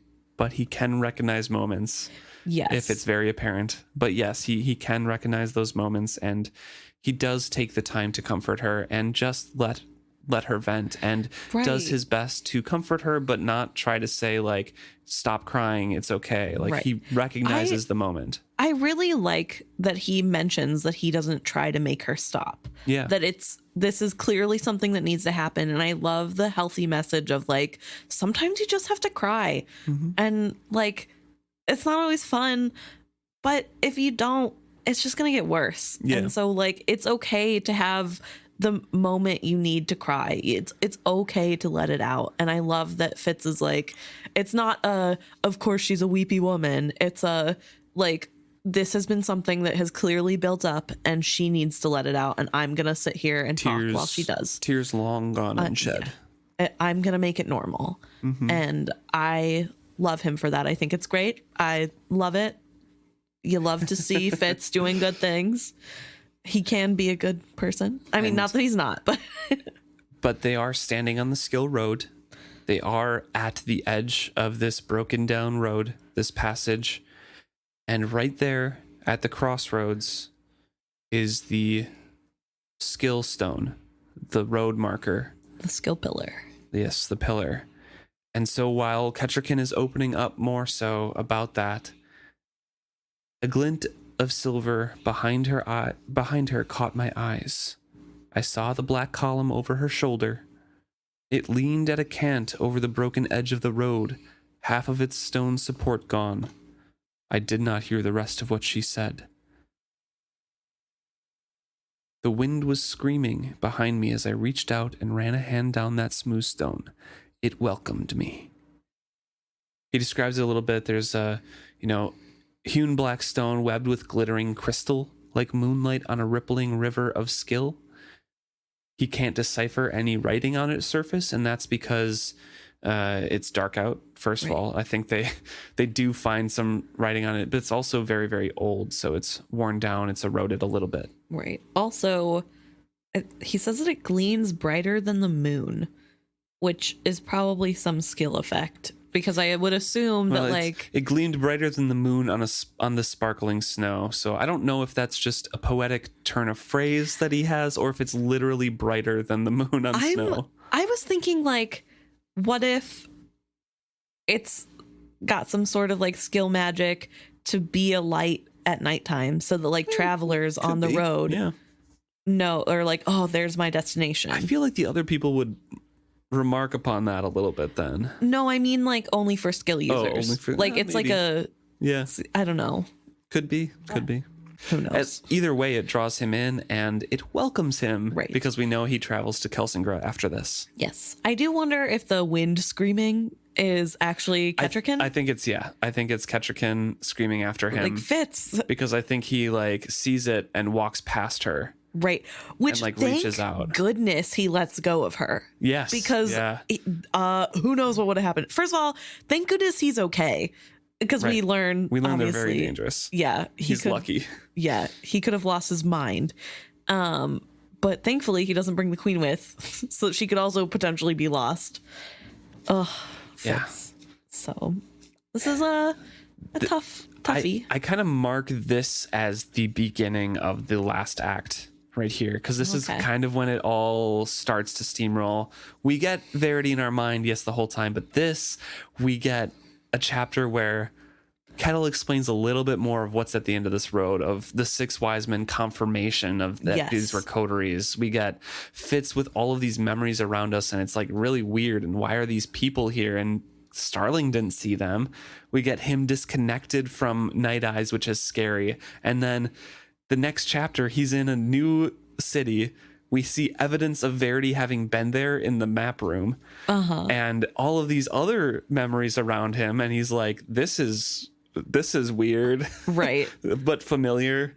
And oh my gosh, yeah, this is the beginning, because then the next few chapters they get to the meadow with all the statues, and they move on to the quarry.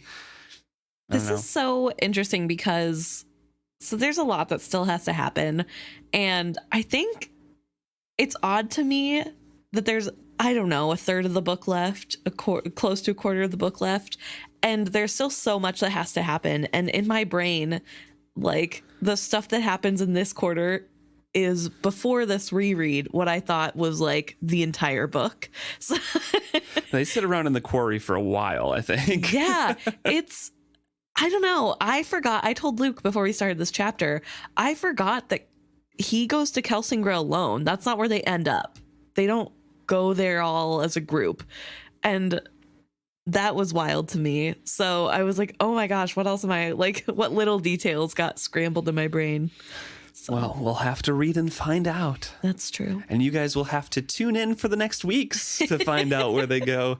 Tune in next week on Dragon Ball Z. Well, thank you so much for listening to us ramble about this stuff. We love it. We love to hear from you guys. And if you want to speak at us or let us know what you're thinking, please email us at isfitshappy@gmail.com, or you can message us directly in our DMs or comment on any of our posts on all of our social media accounts, Twitter, Facebook, Instagram, and review us at any of your favorite podcasting apps. You can find a lot of those links on our website, isfitshappy.com. Thank you so much for tuning in. Yeah, see you next week.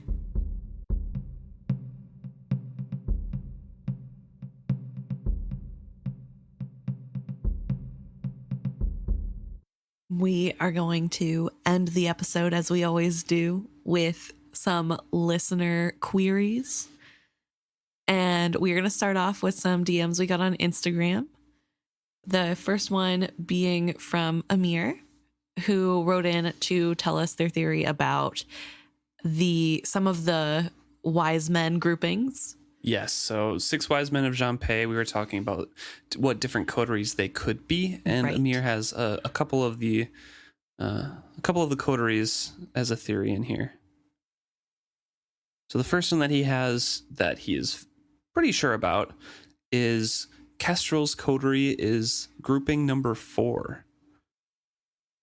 So it's a very, very powerful coterie, so they might communicate with skill only, because this is the one that's the 4 wise men, they don't talk out loud.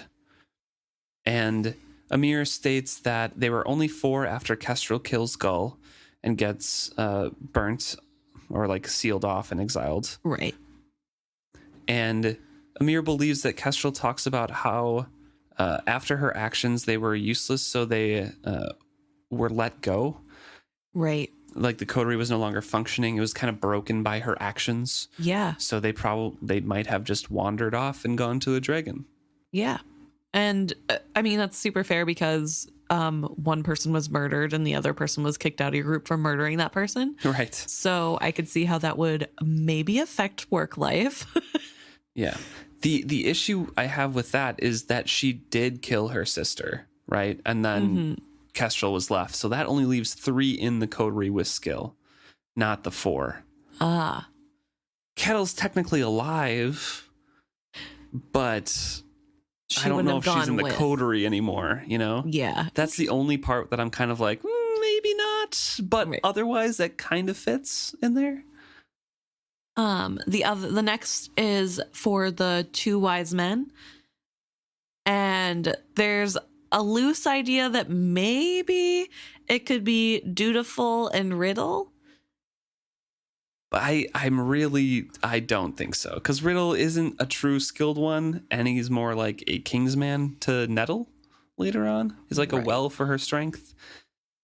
And Mir does say like this it's pretty loose. Like I don't know. this is more of like a potentially if you wanted to shoehorn them in, you could. Yes. Because it's technically reaching, but it could kind of fit in there. Yeah. Because Dutiful, as the Dragon Island has a quarry in there. Yes. He never carves his dragon that we know of, at least in the story yet. Yes. Because he's still alive at the end of the series. the series. But yeah, so that one's a little bit reaching. And then the last one he has is about the 0 wise men. And I didn't even think about that as like a potential coterie. I thought that as a general warning, or like no wise men go up here because it is better not to. Right. So I didn't even like take it as like who can we fit in there. But Amir did, and which is a very creative thing. And they thought that potentially chivalry. Yes. Also again says there's really no basis except it feels right. Because he was like wasting his life at Withy Woods instead of going to carve a dragon. Right. Which love that. That is the basis for all of my theories that I spout out. So it is an interesting thought, especially if you take the 6 wise men counting song as a prophecy. Right. I think I like the chivalry one more than I like the Dutiful and Riddle one, to be honest. But I still agree with Amir that there's really no basis for the chivalry one. Right. But it is fun to think about for that. Yeah, it's definitely really fun to try to figure out if any of the characters we know and love could be shoehorned in, which, to be fair, is what the White Prophets do whenever they want things to turn out. So yeah, true. We're in good company. But Amir also wrote to also talk about how potentially Kestrel added the extra verses, that these aren't prophecy. That the Fool hadn't heard before, the 2 extra verses or whatever. Yes. Yeah.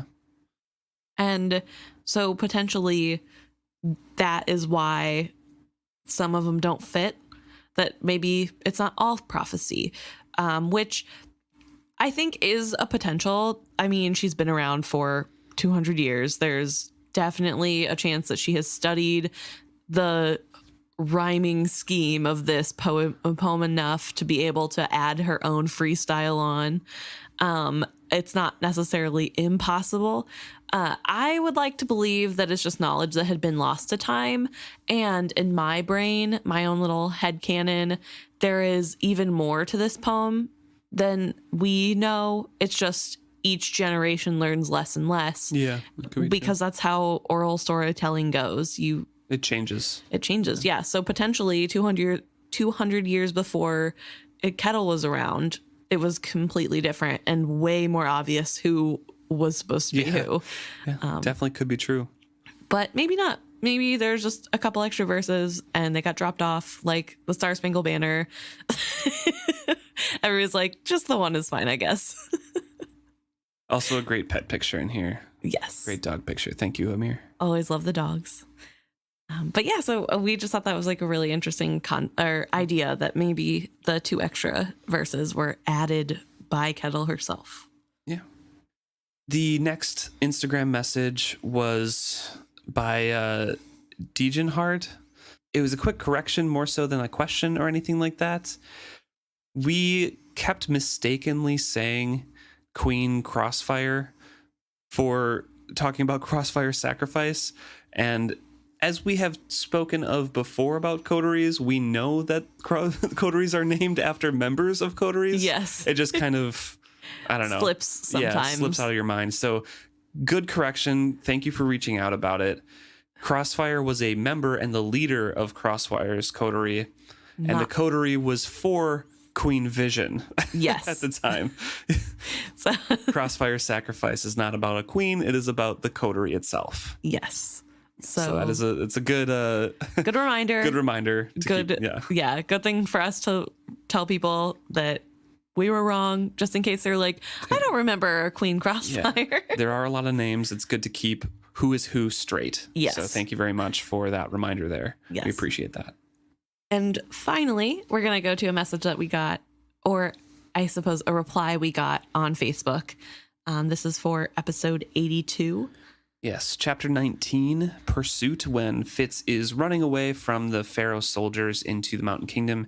He is injured and is just running and eventually gets to the outskirts of Jeanpei at the end of it. Yes, the question is... It's kind of a question here, basically the asking... theory. Yeah, basically asking how could the Pharaoh soldiers not catch up to Fitz during this time, because there's a question mark on this, but about 4 days of him running away from them and injured, how do they not find his trail and like run him down, basically? Right. And John, who is the one posting about this, is kind of saying maybe it's because the Pharaoh soldiers, with their disgust for Old Blood, after the dog is killed, the bond partner, do they not have any more use for the tracker? Or did the tracker,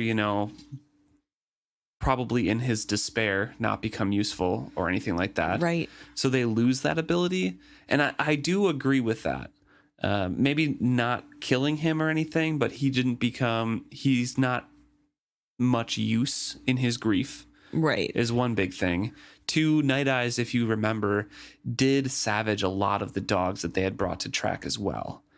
So he went in the horses and the dogs and scattered and injured as much as he could. He was harrying them and laying false trails as much as he could to draw them away from Fitz. And the other ones is he was kind of making a nightmare for the soldiers too. If they have injured soldiers, if they have injured horses to take care of, it slows them down so much. They are in foreign territory. And John also kind of question marks, wouldn't Fitz be bleeding here? And right. I think it's so cold that his blood would be frozen. And after a certain time, it's just like no trail besides his tracks with the wolf. And that could either easily be missed or snowstorms or something, or the soldiers just gave up and turned around because they're not trying to start a full war yet. Right. That's for Regal to do. And the arrow is poisoned. So is it? Yeah, they have to like get the poison out of Fitz's back. I think that's because of infection, not. Oh, Yeah, that's from like 4 Okay. days of not having it clean, kind of thing, and it being like lodged in bone. Ugh. Yeah, Yeah. I don't think it was like actual poison. I think it was It was more just like Okay. Infection. not quite sepsis, but like like Ugh, oh, no. something real bad. Yuck. Yeah. So I guess I was gonna say if they poisoned the arrows and they know we got hit, they were probably like, it's fine. They could do that whole like mustache twirling villain crony thing, like, oh yeah, we definitely killed him. We shot him in his back. No way he's surviving that one, boss. And then he comes back and 20 and minutes Regal later. is like, I told you to bring me the body. Yeah, exactly. Exactly. Yeah, I don't know. See, that's the only problem I have with this theory too, is that Regal wouldn't accept defeat. No, yeah, that's what I'm saying. So I don't know if they don't recognize that they're gonna die at the hands of Regal for failing him, or if they like maybe died of the conditions out looking for Fitz. I don't really know, but we've seen. Well, first of all, I do want to say that we do get note of a town being attacked in the mountain village because the healer has to go, or the mountain kingdom, excuse me, because the healer has to go tend to those wounded. Mm-hmm. I'm wondering if it's the same group of soldiers. They just kind of ran into scouts or something of the mountain kingdom, and there was a battle there. But the other thing I want to say is the bring me the body thing we've already seen with the coterie. Mm-hmm. They assumed he died to the poison blade that he cut across his own arm. Right. He didn't, obviously, because the poison was deadened by so many years being inert. No, from him using it on other people. And using it on other people and everything like that. So there was like nothing stopping him there. The coterie assumed, and bad things happened, but that seems like a localized incident and wouldn't be advertised around because it was secretive, right? So the soldiers might in their own mind be like, hey, we can do the same thing because there's no way it will come back to haunt us. Right. Pharaoh soldiers don't seem to be very smart in general. So. That's fair. I just feel like because Regal is so upset about Fitz and like is so like, I want to burn the body myself, I'm not letting this happen a third time, he wouldn't accept it, and he would be very verbal about like, bring me the body or you've failed me. Maybe that's why possibly those soldiers went like, okay, we'll bring another victory to him then, so maybe we don't die and they go attack this village or something. Yeah, that could be it. I don't know, I just feel like Regal is known to not be forgiving. Right. So, I don't know.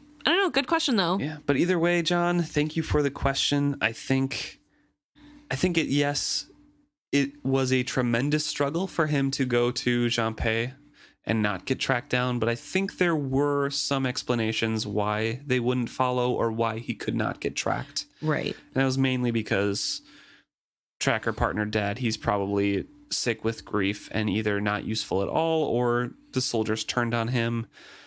The soldiers' dogs themselves are no longer I don't functioning. know. I don't know if they would kill a witted one without Regal's permission. That's as true. Gross as that is to say. That is 100% true. They'd probably just bring him back to the circle. Of like, you failed. And then they can blame it on him, I guess. Yeah. Like, it's his fault. He turned on us. He killed our dogs too. I don't know. They're not exactly the most courageous people. So. No. Well, thank you so much for asking those questions. Yeah. Great we discussion. Always enjoy hearing your guys' points of view and also the questions that you guys come up with. It gives us more to think on. So thank you.